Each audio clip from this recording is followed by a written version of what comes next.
హల్లెలూయా. చాలా సంతోషకరమైనటువంటి గొప్ప సమయం ఇది. ఎందుకంటే 14 సంవత్సరాలు దాటినప్పటికీ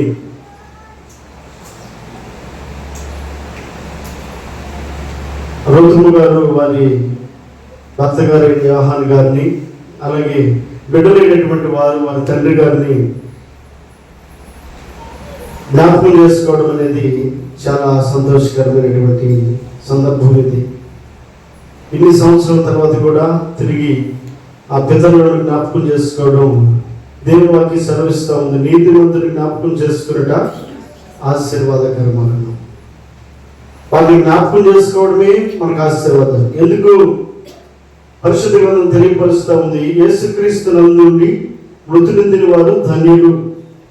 క్రీస్తు రక్తం చేత కడగబడి ఆయన యందు నమ్మి బాప్తిస్మం పొంది, అలాగే దేవుని యొక్క పరిచర్యలో ముగింపు కాలం వరకు దేవునికి నమ్మకంగా కొనసాగినటువంటి తన యొక్క భక్తి జీవితాన్ని ఈ సందర్భంలో జ్ఞాపకం చేసుకున్నటువంటి తన కుమారుడు, తండ్రి గారు ఏ మార్గంలో నడిచాడో, తండ్రి గారు ఏది ఆశించారో, తండ్రి గారి యొక్క హృదయంలో కుమారుని పట్ల లేదా కుటుంబ సభ్యుల పట్ల ఏమి ఆయన ఆశ కలిగి ఉన్నాడో ఆ ఆశ నెరవేర్చే క్రమంలో కుటుంబం అంతా కూడా దేవుళ్ళో ఉండటం అనేది చాలా సంతోషకరమైన సందర్భం. ఈ పరిస్థితులను చూసి పరలోకమందు ఆనందిస్తూ ఉంటాడు. దేవునికి మహిమ కలుగును గాక. హల్లెలూయా. కాబట్టి నీతిమంతుని జ్ఞాపకం చేసుకున్నట ఆశీర్వాదకరమగును అని వాక్యం సెలవిస్తా ఉంది. పరిశుద్ధ గ్రంథంలో ఒక మాట జ్ఞాపకం చేసుకుందాం.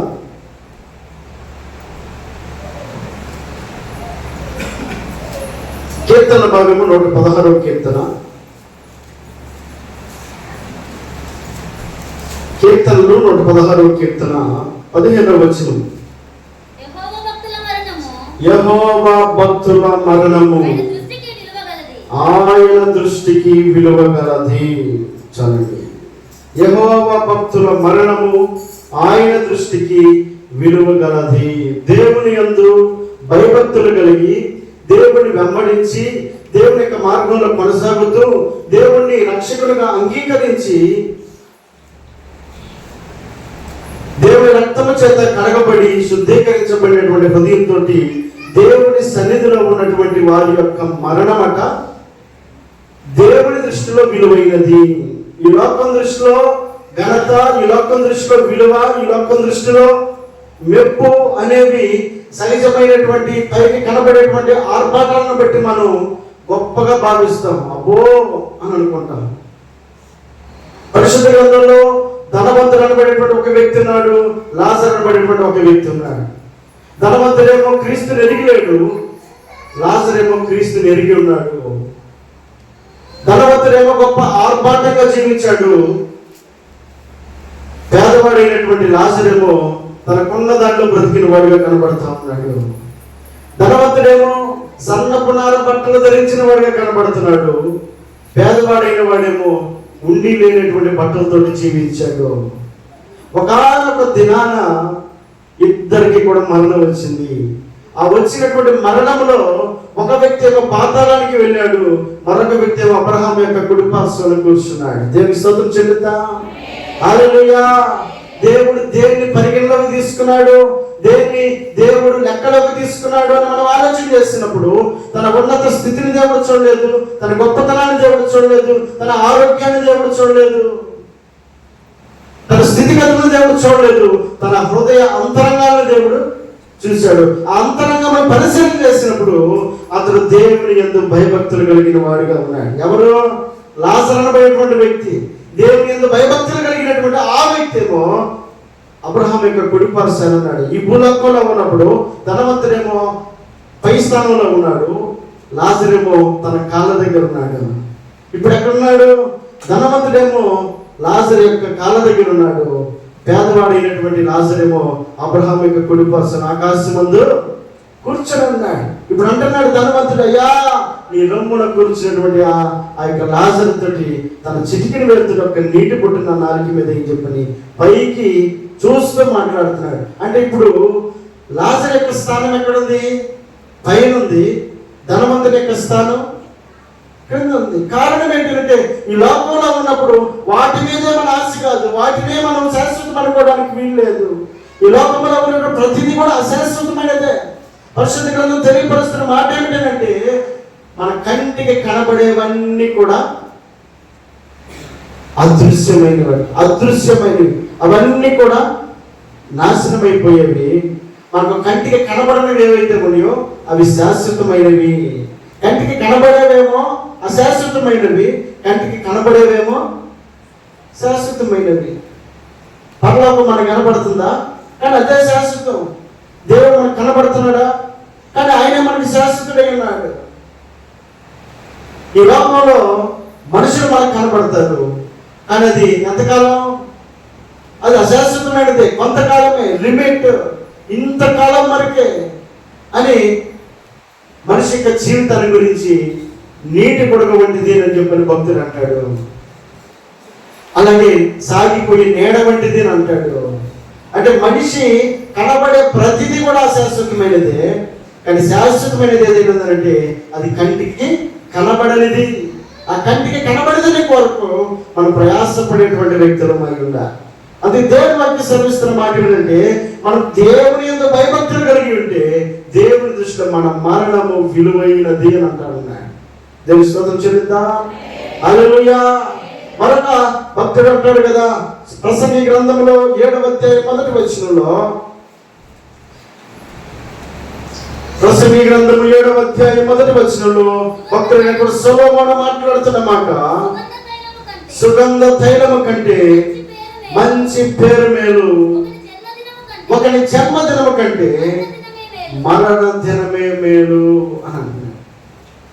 కీర్తనకారుడేమో యెహోవా భక్తుల యొక్క మరణము విలువైనది అని అంటా ఉన్నాడు.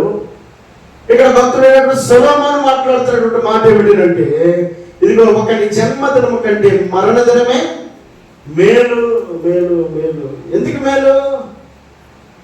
ఇక్కడ ఉంటే మహా అయితే 70 సంవత్సరాలు ఉంటాం, లేకపోతే అధిక బలం ఉంటే 80 సంవత్సరాలు ఉంటాం. అయినను ఆయాసము దుఃఖమే. అది ఎరిగినటువంటి సొలొమోను అంటాడు, ఒకరి జన్మదినము కంటే మరణ దినమే. ఇక్కడ ఉన్నది లిమిటెడ్ పీరియడ్, ఇక్కడ ఉన్నది కొద్ది కాలం మాత్రమే, కానీ అక్కడ శాశ్వతంగా ఉండేటువంటి స్థలం, అది శాశ్వతంగా జీవించేటువంటి ఆ స్థలం కొరకై భక్తుడు ఎరిగి ఉన్నాడు కనుక అంటాడు, ఇదిగో ఒకరి జన్మదినము కంటే మరణదినమే మేలు అని అంటున్నాడు. అంటే ఆ విలువైనది ఏదో గుర్తిరగలిగితే ఆ మేలైన దాన్ని మనం గుర్తించుకోగలుగుతాం. దీని స్తోత్రం చెల్లిద్దాం. హల్లెలూయా. మరొక భక్తుడు అంటున్న మాటను మనం ఆలోచన చేస్తే యోహాను సువార్త 21వ అధ్యాయము 19వ వచనం చూద్దాం. యోహాను సువార్త 21వ అధ్యాయము 19వ వచనం. అతడు ఎట్టి మరణం వలన దేవునిని మహిమపరచును దాన్ని సూచించి ఆయన ఈ మాట చెప్పెను. ఇట్లు చెప్పి నన్ను వెంబడించమని అతనితో అనెను. పేతురు వెనుకకు తిరిగి యేసు ప్రేమించిన వాడును భోజన పంక్తిని ఆయన రొమ్మున ఆనుకుని, ప్రభువా నిన్ను అప్పగించేవాడెవడని అడిగిన వాడునైనా శిష్యుడు వెంట వచ్చడం చూచెను. వాక్యం సెలవిస్తూ ఉంది, అతడు ఎట్టి మరణము వలన దేవునిని మహిమపరచును దాన్ని సూచించి ఆయన ఈ మాట చెప్పాను.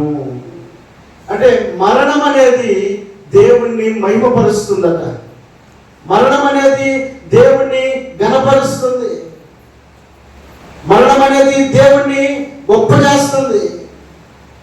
ఈ లోకంలో మరణం అనేది మనకు తక్కువగా కనబడచ్చు. ఈ లోకంలో మరణం అనేది మన దృష్టికి అది విలువలేనిదిగా కనబడచ్చు. అయ్యో అనేటువంటి మాట ఈ లోకస్తులు మాట్లాడతారు. కానీ భక్తులు అంటాడు, ఇదిగో యెహోవా భక్తుల మరణం మరో విలువైనది అని అంటున్నాడు. సొలొమోను భక్తులు అంటాడు, ఇదిగో ఒకటి జన్మదినము కంటే మరణ దినమే మేలు అని అంటాడు. భక్తిలో కొనసాగుతున్నటువంటి వ్యక్తి గ్రహించేటువంటి గొప్ప విలువైనటువంటి సత్యం ఏంటంటే, మరణం అనేది మన జీవితాలను ఒక ఉన్నతమైనటువంటి స్థానానికి తీసుకెళ్తుందన్న విషయాన్ని. అది గొప్పవాడైనా, పేదవాడైనా, ఉన్నవాడైనా, లేనివాడైనా, ధనవంతుడైనా, పేదవాడైనా, ఎవరైనా ఒకానొక దినాన ఈ మరణాన్ని రుచి చూడాల్సినటువంటి వారే.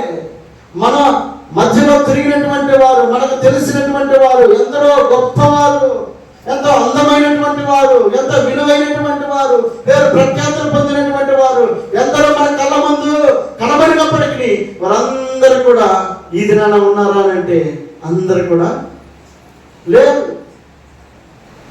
ఒకరి తర్వాత వారి సమయమున వారు కాలాన్ని ముగించుకుని వెళ్ళిన వారిని. ఎవరు కూడా ఇక్కడ శాశ్వతమైనటువంటి వారు లేరు.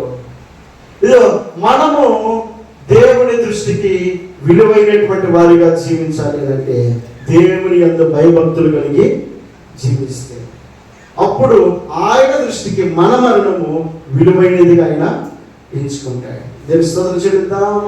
హల్లెలూయా. అందుకే అపోస్తలుడైన పౌలు ఫిలిప్పీయులకు రాసిన పత్రిక 1వ అధ్యాయం 21వ వచనం అంటాడు.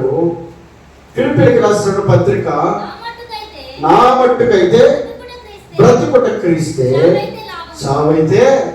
చూసారా, ఒక భక్తుడేమో మరణం విలువైనది అంటున్నాడు, ఒక భక్తుడేమో చావు నాకు మేలు అని అంటున్నాడు, ఈ భక్తుడేమో నాకు చావు అయితే లాభము అని అంటూ ఉన్నాడు. వీరందరూ కూడా దేవుని యందు భయభక్తులు కలిగిన వారుగా, దేవుని గుర్తెరిగిన వారుగా, దేవుని యొక్క గొప్పతనాన్ని తెలుసుకున్నటువంటి వారే. ఈ లోకంలో నరులందరూ పోవాల్సినటువంటి మార్గమున వీరు పోవడానికి ఇష్టపడక, వీరు దేవుని ఎరిగి చచ్చిపోతే చచ్చిపోయాం కానీ దేవుని ఎరిగి చనిపోవాలని వీరు ఆశ కలిగి. చాలా మంది అంటారు,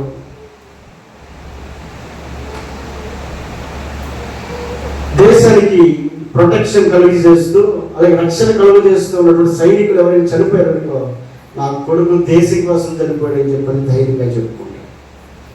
అంటే ఆ పనిలో ఉండి చనిపోయాడు కాబట్టి అది వీర మరణం అని చెప్పనని ఎంతో గొప్పగా భావించి ప్రభుత్వాలు కూడా ఘనపరుస్తారు, ప్రభుత్వాలు కూడా వాటికి సహకరిస్తారు. కారణం ఏంటంటే దేశం కోసం చనిపోయాడని చెప్పినటువంటి ఒక విలువ. మరి అపోస్తలుడైన పౌలు అంటున్న మాట ఏమిటి? నా మట్టుకైతే బ్రతుకుట క్రీస్తు, చావైతే నాకు లాభము అని అంటారు. ఇతడు లాభంగా చావును ఎంచుకోవడానికి మనం ఒక ఆలోచన కనుక చేయగలిగితే, అపోస్తలుడైన పౌలు దృష్టిలో చావు అనేది లాభం అంటున్నాడు. ఒకవేళ బ్రతికితే క్రీస్తే అని అంటున్నాడు. ఉన్నంతకాలం ఈ భూమి మీద జీవాన్ని కలిగి మనుగడ సాధించినంత కాలం నా మట్టుకైతే బ్రతుకుట క్రీస్తే అని అంటున్నాడు. అంటే క్రీస్తును తప్ప నేను దేవుని కూడా వెంబడించను అన్నాడు. దేవుని మార్గాన్ని, దేవుని మాటల్ని, దేవుని యొక్క ఆలోచనలు నేను ఎరిగి జీవిస్తాను అని అన్నాడు. ఒకవేళ బ్రతికితే, ఒకవేళ చనిపోతే మాత్రం నాకు ఇంకా లాభం అని అంటున్నాడు. మరి లాభకరమైనది తన చావులో ఏముంది? ఎలా అతడు లాభంగా ఎంచుకుంటా ఉన్నాడు? తన చావుని ఎందుకు లాభం అని అనుకుంటా ఉన్నాడు? మనం అనుకుంటాం, అయ్యో మన ప్రియుడు యోహాను గారు ఉంటే ఎంత బాగుండేది అని. ఒకవేళ భారీగా ఋతువు గారే కానీ, బిడ్డలుగా కానీ, వారి పిల్లలే కానీ అందరూ కూడా ఒకవేళ మా తండ్రి గారు ఉంటే ఎంత బాగుండేదో అని మనం ఒకవేళ అనుకోవచ్చు. కానీ క్రీస్తు కలిగినటువంటి మనం ఒక నిరీక్షణను కలిగి ఉన్నాం. ఆ నిరీక్షణ కలిగినటువంటి అపోస్తలుడు పౌలు అంటున్న మాట ఏమిటంటే, ఒకవేళ బ్రతికేనా క్రీస్తు కొరకే, ఒకవేళ చనిపోయేనా అది నాకు లాభమే అని అంటూ ఉన్నాడు. ఆ లాభం ఏంటి అని మనం ఆలోచన చేస్తే ఒక మాట జ్ఞాపకం చేసుకుందాం. అక్కడే 23వ వచనం చూద్దాం. ఈ రెంటి మధ్యను ఇరుకున పడి ఉన్నాను, నేను వెడలిపోయి క్రీస్తుతో కూడా ఉండవలనని నాకు ఆశ ఉన్నది, అది నాకు మరి అదండి. భక్తుడు అంటాడు, ఇదిగో బ్రతుకుట క్రీస్తే, చావైతే నాకు లాభము అని అంటున్నాడు. మరి తన జీవితంలో లాభకరమైనటువంటి పరిస్థితి ఏంటి? పౌలు ఎందుకు దాన్ని లాభంగా ఎంచుకున్నాడు అని అంటే, ఇప్పుడు అంటున్న మాట ఏమిటంటే ఆయన అంటాడు, ఈ రెండి మధ్య నేను ఇరుక్కున పడి ఉన్నాను. ఇటు చావు, ఇటు బ్రతుకు. ఈ లోకంలో జీవించాలని ఒక పక్క, ఇదిగో చనిపోతే లాభం అనేది ఒక పక్క. రెండింటి మధ్యలో నేను ఇరుకున పడి ఉన్నా, మధ్యలో ఉన్నా. ఈ రెండింటిలో ఏది తెలుసుకోవాలో, ఎటు వెళ్ళాలో, ఒక పక్కేమో లాభం కనపడతా ఉంది, ఒక పక్కేమో క్రీస్తుని గురించినటువంటి మాటలు ప్రకటించాలనే తపన కూడా తన హృదయంలో ఉంది. ఈ రెండింటి మధ్యలో అతడు ఇరుకున పడి ఉన్నాడంట. అయితే అంటున్న మాట ఏంటంటే, నేను వెడలిపోయి, అంటే ఇక్కడ ఈ లోకంలో ఉన్నటువంటి ఈ జీవాన్ని విడిచిపెట్టేసి నా శరీరాన్ని ఈ లోకంలో పాతి పెట్టబడిన తర్వాత, నేను చనిపోయిన తర్వాత నేను వెడలిపోయి క్రీస్తుతో కూడా ఉండవలనని నాకు ఆశ ఉన్నది. అది నాకు మరి మేలు. భక్తుడు అంటాడు, నా మట్టుకైతే బ్రతుకుడు క్రీస్తే, చావు అయితే నాకు లాభం.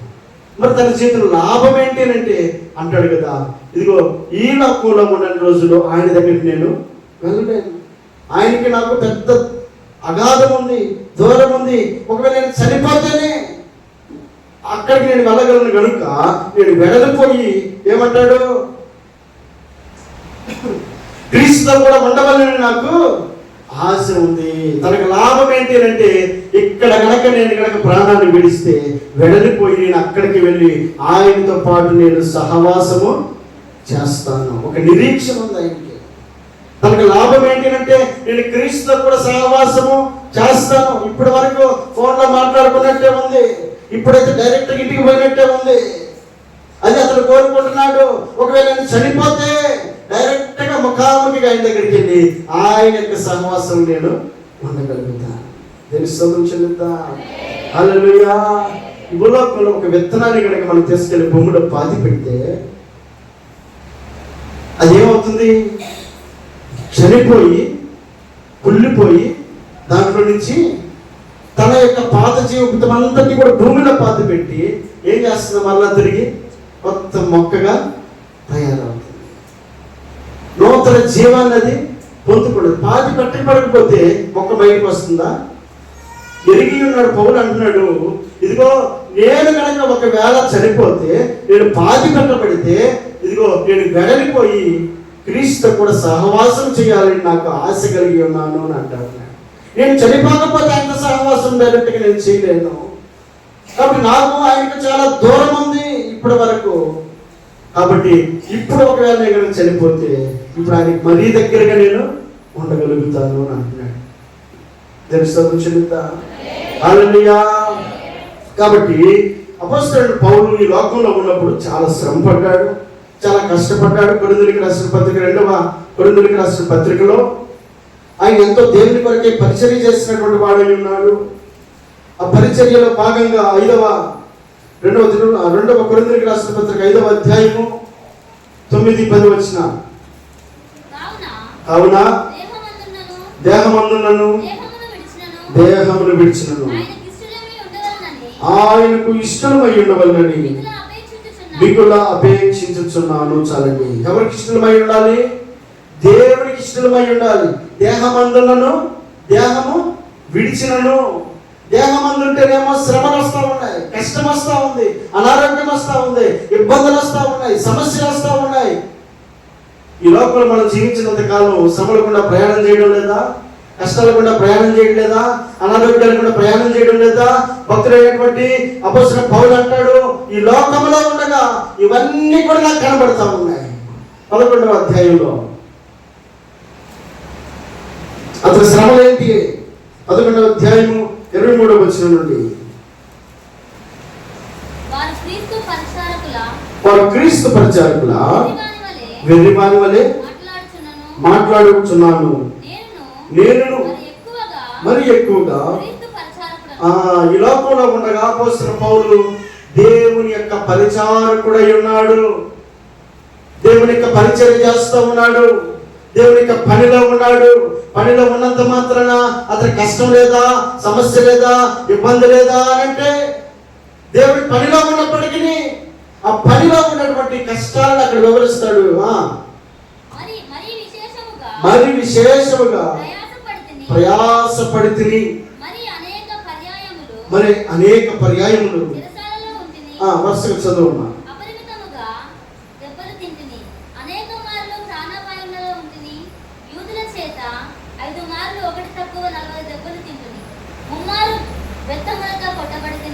ఒకసారి రాళ్ళతో కొట్టబడితిని, ముమ్మారు ఓడ పగిలి శ్రమ పడితిని, ఒక రాత్రి పగళ్ళు సముద్రంలో గడిపితిని. అనేక పర్యాయములు ప్రయాణములలోను, నదులలోనైనా ఆపదలలోను, దొంగల వలనైనా ఆపదలోను, నా స్వజనుల వలనైనను ఆపదలలోను, అన్యజనుల వలనైనా ఆపదలలోను, పట్టణములో ఆపదలలోను, అరణ్యములో ఆపదలలోను, సముద్రములలో ఆపదలలోను, కపట సహోదరుల వలన ఆపదలలో ఉంటుంది. ప్రయాసముతోనూ కష్టముతోనూ, తరచుగా జాగరణములతోనూ, ఆకలి దప్పులతోనూ, తరచుగా ఉపవాసములతోనూ, చలితోనూ, దిగంబరత్వముతోనూ ఉంటుంది. ఇంకనూ చెప్పవలసినవి అనేకములున్నాయి. ఈ లోకంలో ఉండగా అపోస్తలుడైన పౌలు క్రీస్తు కొరకు జీవించాడు. పౌలు అనగానే అబ్బో మంచి భక్తుడు, ఆయనకి ఏ కష్టం లేదు, ఏ ఇబ్బంది లేదు, ఏ సమస్య లేదు అని మనం అనుకోవడానికి లేదు. ఈ లోకంలో ఉండగా అపోస్తలుడు పౌలు శ్రమల గుండా ప్రయాణం చేశాడు. మన ప్రియులు యోహాను గారికి జీవితంలో శ్రమలు లేవా, కష్టాలు లేవా, ఇబ్బందులు లేవా, అనారోగ్య పరిస్థితులు లేవా?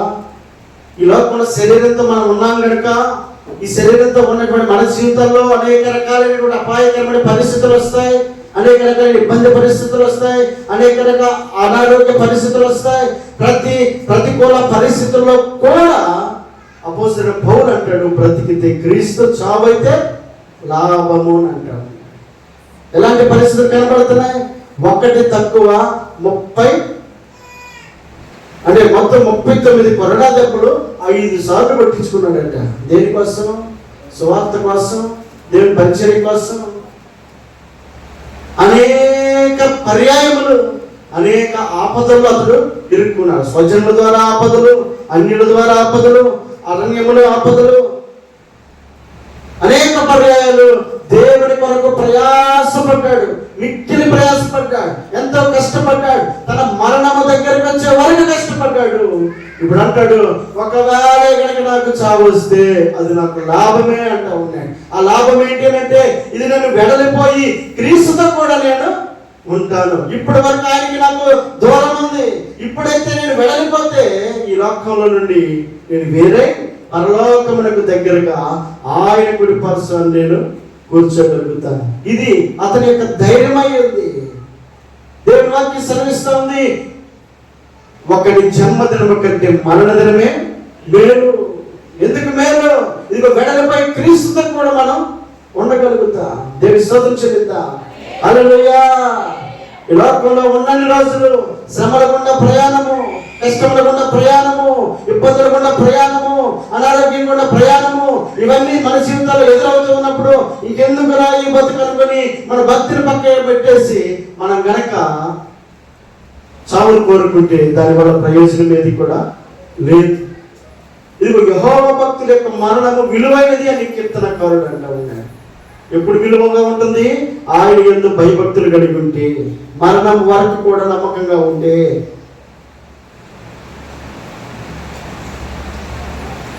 రెండవది ఒక మాట జ్ఞాపకం చేసుకుందాం. అక్కడే ఫిలిప్పీయులకు రాసిన పత్రిక 3వ అధ్యాయము 21వ వచనం. 3వ అధ్యాయం 21వ వచనము. అపోస్తలుడు పౌలు తన హృదయంలో తనకు ఏది లాభకరమైనదో గుర్తిరిగినటువంటి అపోస్తలుడు పౌలు అంటున్న మాట, సమస్తమును తనకు లోపరచుకొనజాలిన శక్తిని బట్టి ఆయన మన దీన శరీరమును తన మహిమ గల శరీరమునకు సమరూపము గల దానిగా మార్చును. పౌలు ఎరిగినటువంటి రెండవ సత్యం ఏంటంటే, ఒకటి వెడలిపోయి క్రీస్తుతో కూడా ఉంటాను అంటా ఉన్నాడు. రెండవది తనకు లాభకరమైనది ఏంటి అంటే, భక్తుడు అంటున్న మాట, ఇదిగో మన దీన శరీరమును తన మహిమ గల శరీరమునకు సమరూపము గల దానిగా మార్చును.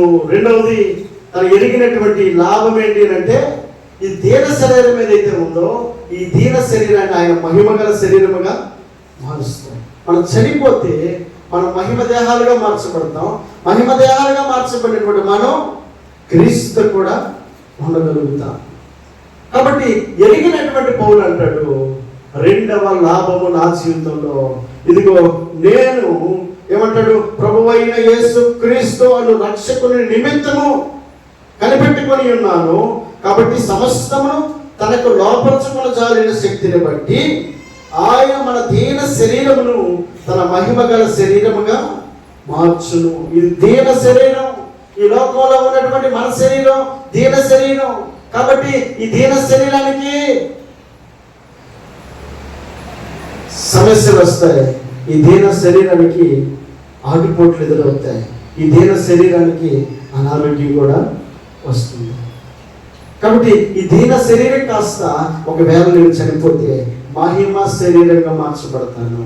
ఈ మహిమ శరీరం దేవుని దగ్గర ఉండగలుగుతుంది. మహిమ శరీరంగా మార్చబడతాడు. కాబట్టి ఈ మహిమ శరీరంగా మార్చబడి నిమిత్తమై ఒకవేళ నేను చనిపోయినా నాకు లాభమే, దీనికంటే గొప్ప మేలే పొందుకుంటా. నేను ఒకటి క్రీస్తు కూడా సహవాసం కలిగి ఉంటాను, రెండవది మహిమ దేహంగా నేను మార్చబడతాను. ఇది పౌలు యొక్క జీవితంలో రెండవ లాభకరమైనదై ఉంది. అందుకే కొరింథీయులకు రాసిన పత్రిక మొదటి పత్రిక 15వ అధ్యాయము 42వ వచనం చూద్దాం. 15వ అధ్యాయం 42వ వచనం. మృతుల పునరుద్ధానము అలాగే శరీరము క్షయమైనదిగా విత్తబడి అక్షయమైనదిగా లేపబడును. శరీరం అట మనిషి చనిపోయినప్పుడు ఎలాగా విత్తబడుతుంది? క్షయమైనదిగా విత్తబడుతుంది. ఇప్పుడు భూమిలో పాతి పెట్టామనుకోండి ఒక శరీరాన్ని, అది ఒక నెల తర్వాత 2 నెలల తర్వాత ఓపెన్ చేసి చూస్తే అదంతా కూడా కనబడుతుందా? మన అందం కనపడుతుందా? మన సౌందర్యం కనపడుతుందా? ఇదంతా కూడా ఏమైపోతుంది? క్షయమైపోతుంది, కనబడదు. ఇంకా ఆ జీవం మన గొంతులో ఉన్నప్పుడే ఆ బాగున్నామని చెప్పి అనుకునేది. ఆ తర్వాత ఈ లోకాన్ని విడిచిపెట్టిన తర్వాత, మనం తను చాలించిన తర్వాత, భూమిలో పాతి పెట్టబడిన తర్వాత మనమందరం కూడా క్షయమైపోయే వాళ్ళని, కనబడకుండా ఉండే వాళ్ళని. ఇక రూపం కనపడదు, సౌందర్యం కనపడదు, మొత్తం కూడా మారిపోతాయి. ఇక అదంతా కూడా క్షయమైనది పోతుంది. అయితే బలహీనమైనదిగా విత్తబడి మహిమ గలదిగా లేపబడును. బలహీనమైనదిగా విత్తబడి బలమైనదిగా లేపబడును. ప్రకృతి సంబంధమైన శరీరముగా విత్తబడి ఆత్మ సంబంధమైన శరీరముగా లేపబడును. ప్రకృతి సంబంధమైన శరీరము ఉన్నది, ఆ ఆత్మ సంబంధమైన శరీరముతో కూడా ఉన్నది. చాలండి, వాక్యం సెలవిస్తూ ఉంది. ఇదిగో ఈ శరీరం ఏదైతే ఉందో ఈ దీన శరీరంలో దేవుని వాక్యం సెలవిస్తూ ఉన్నటువంటి మాట, అది క్షయమైనది, ఘనహీనమైనది, బలహీనమైనది. ఈ ప్రకృతి సంబంధమైనటువంటి శరీరం అనేది క్షయమైనది, ఘనహీనమైనది, ఈ ప్రకృతి సంబంధమైనది. మరి మహిమ శరీరం ఎలాంటిది అనే వాక్యంలో మనం ఇప్పుడు చదివినటువంటి మాటను బట్టి మనం చూస్తే అది అక్షయమైనది, అది మహిమ గలది, అది బలమ గలది, అది ఆత్మ సంబంధమైనది. కాబట్టి ఈ లోకంలో యెహోవా భక్తుల మరణం విలువైనది కనుక ఈ విలువైనటువంటి ఈ మరణం మహిమ గలది, విలువైనది. కాబట్టి ఈ లోకంలో మన శరీరంతో ఉన్నంత కాలం ఇదిగో దేవుని ముఖాముఖిగా మనం చూడలేదు. అపోస్తలుడు పౌలు అంటాడు, ఇదిగో ఒకవేళ నేను చనిపోతే నాకు లాభం. ఏమిటయ్యా లాభం అంటే, నేను ఆయనతో వెడలిపోయి అక్కడ నివసిస్తాను అన్న ఆశతో తపడతోటి ఈ లోకంలో జీవిస్తూ ఉన్నాడు. మూడవది ఒక మాట జ్ఞాపకం చేసుకుందాం. 2వ కొరింథీయులకు రాసిన పత్రిక 5వ అధ్యాయము 1వ వచనం నుండి 8వ వచనం వరకు. 2వ కొరింథీయులకు రాసిన పత్రిక 5వ అధ్యాయము 1 నుంచి 8 వచనాలు. భూమి మీద మన గుడారమైన ఈ నివాసము శిథిలమైపోయినను చేతి పని కాక దేవుని చేత కట్టబడినది నిత్యమైనదినైనా నివాసము పరలోకమందు మనకున్నదని ఎరుగుదుము. చాలు చాలు ఒక మాట. భూమి మీద మన గుడారమైన ఈ నివాసము శిథిలమై పోయినను. ఎల్లకాలమే ఈ గుడారము శాశ్వతంగా ఉండదు. ఎంత బలవంతుడైనా, ఎంత గొప్పవాడైనా, ఎంత అందము కలిగినటువంటి వ్యక్తి అయినా ఈ లోకములో ఆ మనిషికి పెట్టినటువంటి సమయం కాలం ఎంతైతే ఉందో ఆ కాలాన్ని ముగించుకుని వెళ్ళక తప్పదు. కాబట్టి దేవుని వాక్యం సెలవిస్తా ఉంది, భూమి మీద మన గుడారమైన ఈ నివాసము శిథిలమై ఇక కనబడకుండా పోయినను, పాడైపోయినను, చేతి పని కాక దేవుని చేత కట్టబడినది నిత్యమైనదినైనా నివాసము పరలోకమందు. ఇది గ్రహించడం మనుషులు పరలోకంలో మనకు ఒక నివాసం ఉందన్న విషయాన్ని గ్రహించడం లేదు. కాబట్టి ఈ లోకంలోనే ఏది చేయాలన్నా కానీ మహా అయితే ఎంతకాలం బతుకుతాం. అందుకే కదా ధనవంతుడు అంటాడు, నా ప్రాణమా తినుము తాగుము సుఖించము. తన శరీరం వరకే చూసుకున్నాడు. దేవుడి దృష్టిలో అతను అంటున్నాడు, వెలువాడా ఇదేనంటారు జీవితం, ఇంతగా దీనికోసమే నువ్వు బతికింది. కాబట్టి ఈ రాత్రి నీ ప్రాణాలు అడుగుతున్నాను, ఇవన్నీ కూడా ఎవరికి సొంతం అవుతాయని అంటున్నాను. ఈ లోకం వరకే మనం జీవిస్తే దేవుని దృష్టిలో మనం వెలువాడు. కాబట్టి మనుషులు ఎరగాల్సిన సత్యం ఏంటి అంటే, ఇదిగో భూమి మీద ఉన్న ఈ గుడారం శిథిలమై పోతుంది, ఏదో ఒక రోజు పోతుంది. కానీ మన కోసం కట్టబడినటువంటి పరలోకమందు ఒక గృహం ఉంది. అది నిత్యమైన గృహం. అది శాశ్వతంగా ఉండే గృహం. అది గాలి వచ్చినా, వాన వచ్చినా, వరద వచ్చినా, ఎలాంటి పరిస్థితులు కూడా అది చెక్కు చెదరని గృహం. కాబట్టి ఆ గృహం మనకున్నదన్న విషయాన్ని ఈ భూమి మీద ఉన్న మనిషి గుర్తు ఎరగాలని దేవుడు జ్ఞాపకం చేస్తా ఉన్నాయి. అపోస్తలుడైన పౌలు ఎరిగాడు కనుక అంటాడు కదా, ఇదిగో భూమి మీద మన గుడారమైన ఈ నివాసం శిథిలమైపోతుంది ఏదో ఒక రోజు. కానీ మన కొరకు పట్టణము ఒకటి ఉంది. ఆ పరలోకమనే పట్టణము అది శాశ్వతమైనది అని గుర్తెరిగి దానికోసం ప్రయాసపడతాను, దానికోసం తపన పడతాను. ఈ మధ్యన కాల సమయంలో మనం జ్ఞాపకం చేసుకుంటూ ఉన్నటువంటి యోహాను గారు ఈ భూలోకంలో ఉన్నన్ని రోజులు ఇదిగో తన ఆనందం చూసుకోలేదు, తన యొక్క పేరును చూసుకోలేదు, తన యొక్క గొప్పతనాన్ని చూసుకోలేదు. అతడు ప్రయాసపడినటువంటి ప్రయాస అంతా కూడా దేవుని యొక్క పని కొరకైనటువంటి తపన.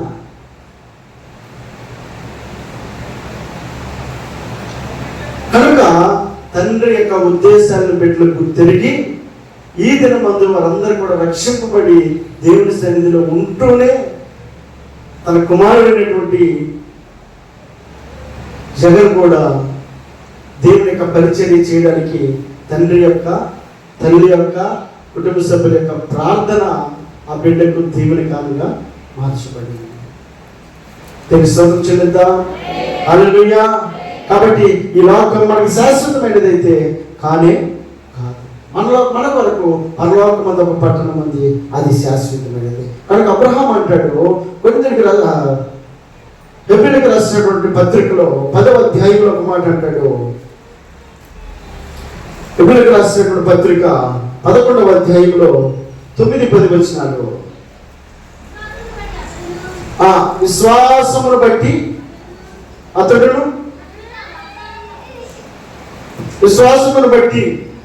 అతడును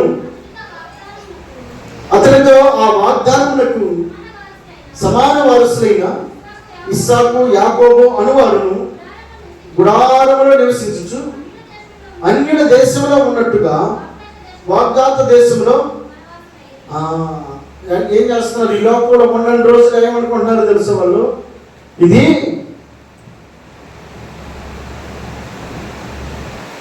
వారు గుడారంలో నివసించచ్చు అన్యుల దేశంలో ఉన్నట్టుగా వాగ్దాత దేశంలో పరవాసులైరి అని అంటూ ఉన్నారు.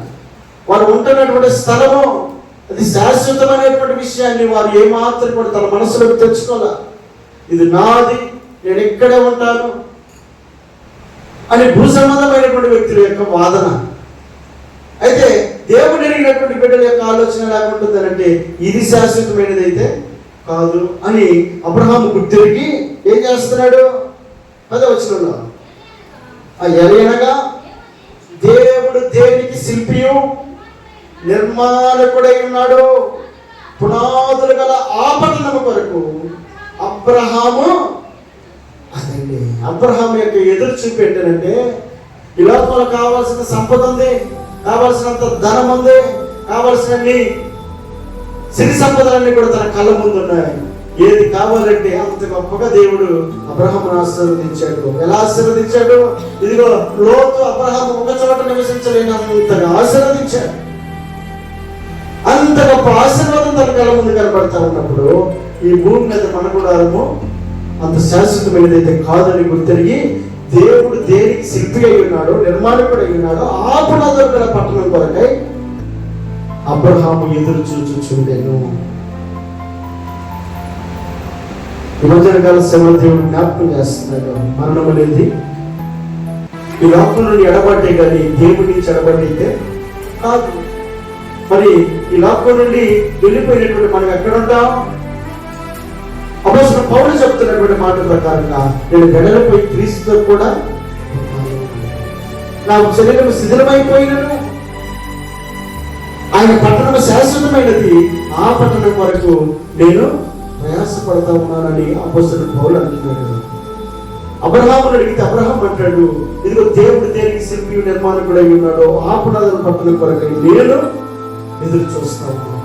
ఈ భక్తులందరూ కూడా వారు ఎదురు చూపు కారణం ఏంటంటే పునాదులు గల ఆ పట్టణం కొరకు తపన. వింటున్నటువంటి నీవు నేను దేని కొరకు ప్రయాసపడతా ఉన్నా? ఇక యోహాను గారు ఆ పునాదులు గల పట్టణం కొరకై తపన పడి, శ్రమపడి, కష్టపడి ఈ లోకంలో అతడు దేవుని యందు భయభక్తులు కలిగిన వాడిగా జీవించి తన కుటుంబాన్ని చక్కదిద్దుకొని ఇదిగో దేవుని కృపాసనకు వచ్చింది. మరి విడవబడినటువంటి కుటుంబ సభ్యులు ఇదిగో తండ్రి ఉద్దేశానికి తగినట్లుగా, దేవుని ఉద్దేశానికి తగినట్లుగా, అలాగే సంఘంగా కూడినటువంటి మనమందరం కూడా ఇదిగో దేవుని యొక్క ప్రణాళికకు తగినట్లుగా మన జీవితాలను మనం కట్టుకోగలిగితే, లోకస్తులు అంటారు ఎక్కడో బిక్కడో ఈ లోకంలో ఉన్నంతకాలమే ఎక్కడ జీవిస్తే ఏమవుతుందిలే అని మనం నిరుత్సాహపరుస్తారు. అవును కదా, నిజమే కదా అనిపించేటట్లు ఉంటాయి వాళ్ళ మాటలు. సర్పం అంటా ఉంది హవ్వతోటి, ఇదిగో మీకు తెలివి, మంచి చెడ్డలు తెలివినిచ్చే ఈ ఫలాలను దేవుడు ఎందుకు తినొద్దన్నాడో తెలుసా? మీకు జ్ఞానం వస్తుందని. అవునా? ఎప్పుడైతే ఆలోచనలో పడ్డారో వెంటనే సర్పం యొక్క మాటలకి వెళ్ళిపోయారు. మంచేదో చెడేదో గ్రహించుకునేటువంటి తెలివిని కలిగిన వారమై, మనకు శాశ్వతమైనదేదో ఎరిగిన వారమై, ఈ లోకమందు జీవిస్తున్న కాలంలో క్రీస్తుని ఎరిగి ఉండగలిగితే యెహోవా భక్తుల యొక్క మరణము విలువైనది. ఆ విలువైనటువంటి ఆ మరణము పరలోక రాజ్యానికి చెందిస్తుంది. మాకు దేవుడు దీవించి ఆశీర్వదించుగాక.